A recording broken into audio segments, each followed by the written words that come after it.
Hi everyone, I'm here to do my week 14 video. Hope everybody had a wonderful Thanksgiving. I really enjoyed myself and I hope that this week is going well for y'all. So far so good for me. I'm a little tired tonight. It's late. I had a lot of errands to run today after work, and so just now being able to do my video. So y'all get to see me in my robe tonight. I'm winding down for bed. But this week I'm going to do my safety video. When I watched the safety videos, in the first video, what stood out to me was the high rate of crimes that actually happen in the workplace. I think a lot of times for social workers, or I'll speak for myself, think that a lot of crimes and safety issues do happen amongst social workers, but I would think that it would be out in the field as opposed to in the workplace.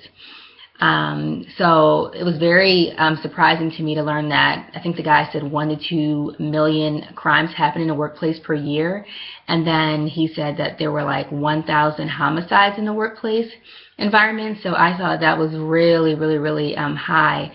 And it goes to show, I believe that we all need to do a better job within the workplace, because I think that a lot of our trainings do a good job on teaching, how to keep yourself safe, like when you're out in the field, and how to park your car, and different things of that nature. But I don't think that we focus a lot on the workplace environment. Now, granted, a lot of times we have procedures that are set in place, but what I found at a lot of my jobs is that those procedures kind of stay either on the computer somewhere, or inside of your agency manual, and a lot of times when crises happen, people don't really know what to do.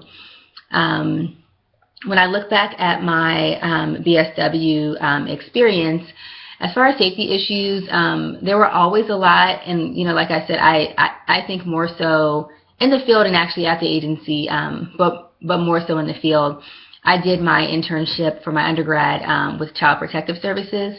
So of course, there was a lot of safety that was talked about when it came to going into the homes, to make sure, like I said, where you park at, and not to ever carry your purse inside, and to make sure that you put your purse in the car before you even leave the agency so people aren't seeing you do that, to carry as little as possible inside with you, maybe to make sure that you have your keys in your hand, that you make sure that you know your surroundings and your environment, make sure that that you have a clear path to the door, talking about when things would escalate, to make sure that you use your de-escalation skills, things of that nature.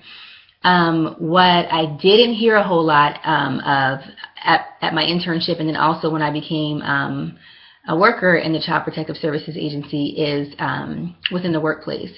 And so I was actually on the safety committee at my job when I was a Child Protective Services worker, because I just found it astonishing that we had, different families that would come in to talk about serious issues about the outcomes of where their children were going to be placed at, or, whether they were going to be able to keep their kids in the home. And these are serious conversations, and we didn't have a metal detector. We really didn't have anything. I mean, like, we had a button to press, but we didn't really practice it a whole lot, so nobody really knew what to do. And I just thought that that was absolutely crazy, based upon like the conversations that we would have with families.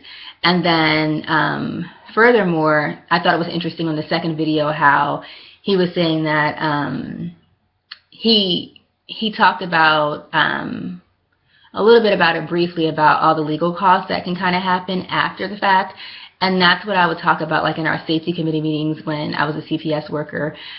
They would always say that we couldn't afford to have a metal detector because you would have to pay somebody to man the door, or we couldn't afford this or afford that. But then what happens after something big happens? So I kind of feel like we need to be more proactive. And so maybe if it's our jobs to kind of educate people. I don't want to say maybe, it is our job to educate people, to let them know what the stats are, because like I said, I was super surprised when I actually heard about the statistics. As far as my internship right now, I really haven't encountered anything right now that really makes me look at safety a whole lot. There are times, obviously, when we are with the kids and they become agitated or they're aggressive. Obviously, that could be unsafe. But we've talked about different procedures. We had a retreat I think I was telling y'all about, and we talked about different things to do. So they're pretty good about talking about safety. As far as the office, we don't have a whole lot of clients that actually come back. What I did think was interesting, though, was when we did go over safety in the workplace,